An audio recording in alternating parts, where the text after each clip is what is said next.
From the Pearson cyberattack, a wake-up call for education and security. Introduction. Imagine storing private information about millions of students and teachers, and then losing control of that data because of a preventable mistake.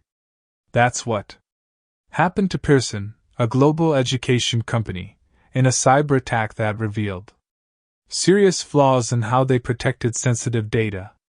Today, we'll look at what happened, why it happened, and what we can all learn from it, whether you're a business owner, teacher, or IT professional. What happened? Pearson, known for its educational tools and services, suffered a major data breach that affected millions of students and school staff in the U.S. The attack specifically targeted one of its platforms called AIM's Web 1.0, which tracks student performance. The breach exposed full names, birth dates, email addresses, in some cases passwords, although they were encrypted. More importantly, this happened in 2018, but Pearson didn't find out until early 2019, and didn't publicly admit it until July 2019, a long delay that raised serious concerns. Why did it happen? The breach happened for two main reasons.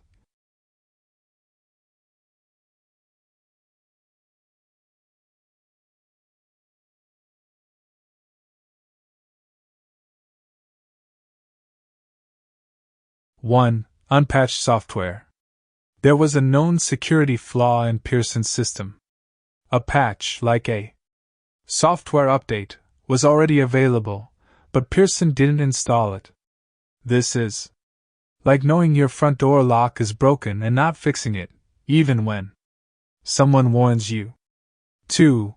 Weak password protection.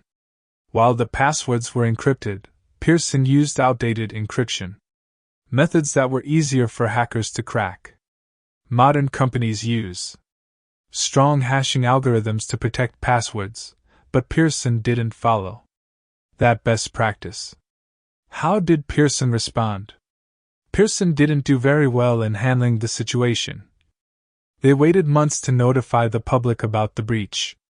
When they finally did speak out, they downplayed the issue, calling it a data privacy incident, instead of clearly stating that millions of people's personal data was exposed.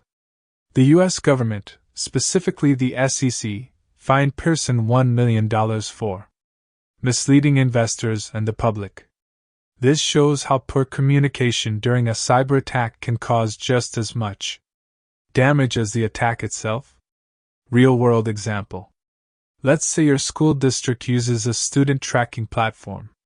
You assume it's safe because a big company like Pearson made it. But imagine finding out months later that your child's data was exposed, and no one told you until long after it happened.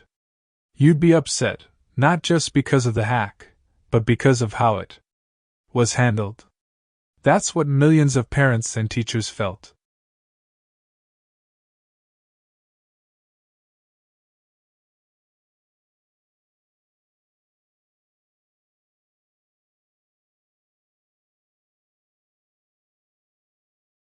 What can we learn?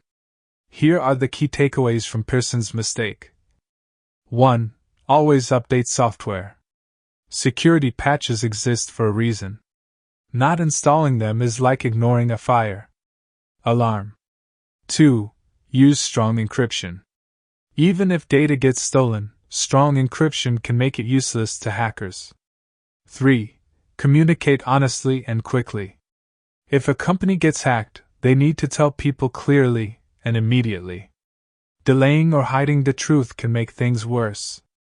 4. Take accountability. Regulatory bodies like the SEC expect companies to be honest with investors and the public. Failing to do so can lead to fines and reputational damage. Conclusion. The Pearson cyberattack serves as a cautionary tale for any organization that handles personal data, especially in the education sector.